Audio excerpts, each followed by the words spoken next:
1, 2, 3, 4.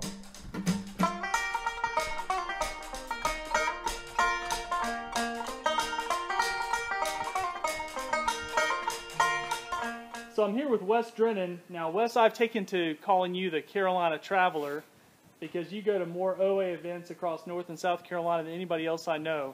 And I thought it'd be kind of fun just to record a quick video and let you tell us how you got started with that and kind of what you've noticed going to lots of different camps and OA events across the 2 states. Well, it started off last year. We had our fall fellowship in October, and I was like, there's nothing to do till January. I was like, no, I'm going to figure out something to do. So I started looking at other lodges' calendars and stuff to see what was going on, and noticed that there was a lot more events at other lodges around me to go to. So I started making contacts in the lodge, advisors, stuff like that, to see if I could go, just to make sure. And everybody said it was okay. And the first one I went to after my last fall fellowship in my own lodge, I went to Idabat, and they're just, hour and a half, 2 hours away, and I hadn't been there since I was a kid, and they used to be in our section back when I was a youth in the OA.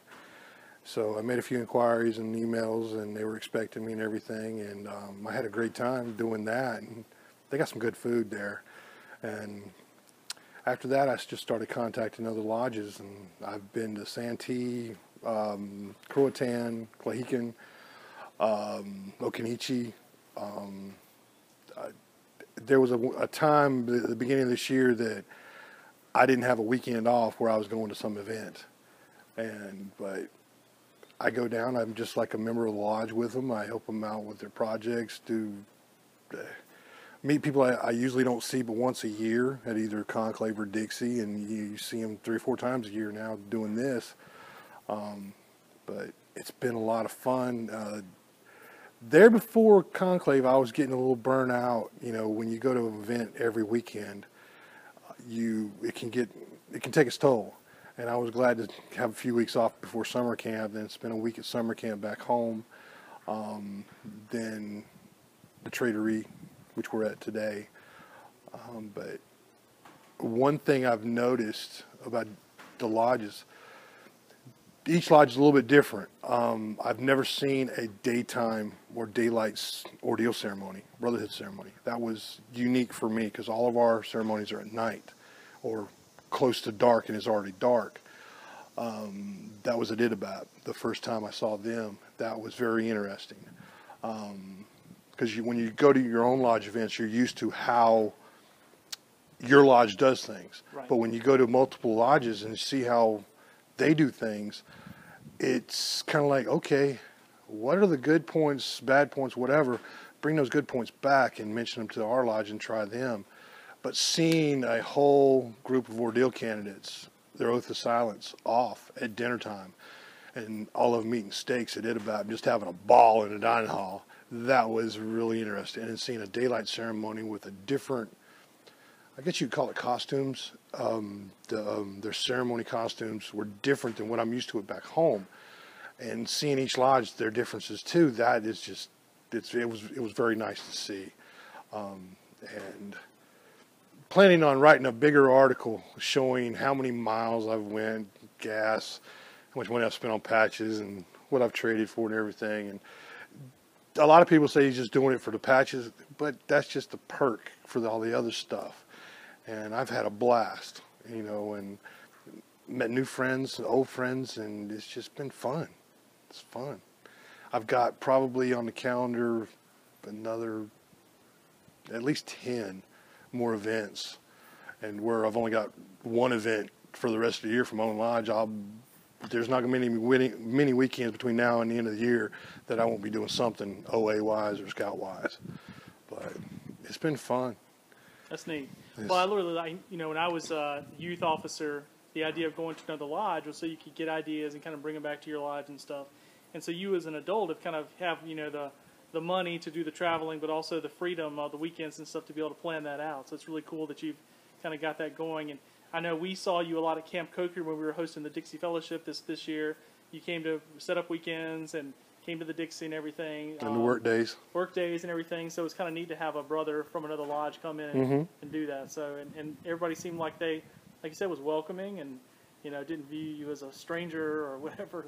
Now you Santee boys, you don't trade a lot, but it took the third event. I made my first trade with one of your boys there, but the first two events I didn't make it. I made one trade with Mr. Robin, who's the lodge advisor, but that was it. But I like y'all's patches too. You hold on to them real well. Well, so give us kind of a trading report. These different lodges you've been to. Who, and this is not negative to anybody, who seems to have like really a lot of patch trading going on at their lodge events?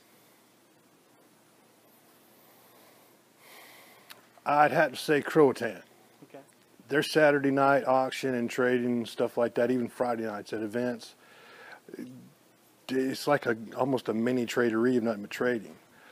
But that's on their program all the time, and you can go there. They always have an auction. They'll always do some trading. But as far as the biggest, that's who I'd say the biggest would be. I'm not going to run down anybody else. I'm not going to rank them. Okay. But I will rank one thing on food for events and stuff. Right now, Santee and Itabap are running first and second. Okay, good. When you're cooking steaks for deals or homemade spaghetti at Santee, I've never went hungry at either place. I have went home too full at both places. So y'all are running neck and neck with that. Earlier today, I interviewed the trading post manager. He's a youth member of Occoneechee. We were talking about how Occoneechee runs their trading posts and stuff. Hunter? Jackson. Oh, Jackson, yeah. So question for you, out of the lodges that you visited and you being a guest and coming in, who was kind of the, maybe two questions. Who do you think really has it together when it comes to like a lodge trading post? And who was the most friendly to an outsider coming in and just, hey, have at it, buy what you want to buy, that sort of thing? Well, I haven't really been limited as what I could buy in their trading post. But everybody I've bought from, I've registered for their events and paid to go just like everybody else.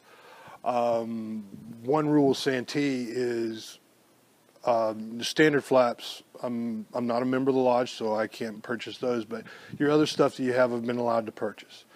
Itabap's been real friendly. I've been able to purchase, when the youth change for leadership and stuff, rules can change on what you can buy, the limits and stuff like that. But they've been real friendly. Croatan has a great trading post too. Well, my lodge as well. We've got plenty of stuff most of the time. But most everybody's been real friendly as far as that goes. But I wouldn't want to just go to an event, not pay to go, and just to buy patches in their trading post or something like that. When you register for the event, just like you would at your own home lodge, it's like you're going to another brother's lodge, and it's more, you're like everybody else. Yeah, you go and stay 2 nights. Oh, yeah. Sleep in the tent or whatever and do the whole deal, yeah. Well, I have, if you ask some of the Itabap boys, I have slept in the car before. And when you get there and you're so busy, you don't want to set up a tent. And I've been known to kick my seat back in the car and flop out for 5 or 6 hours till breakfast time.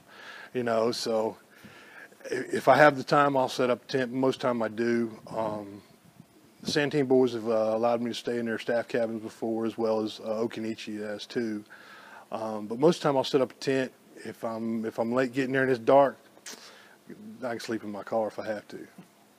Well, I really hope you will follow up and write some articles for us or tell us more about your travels. We'd love to hear it.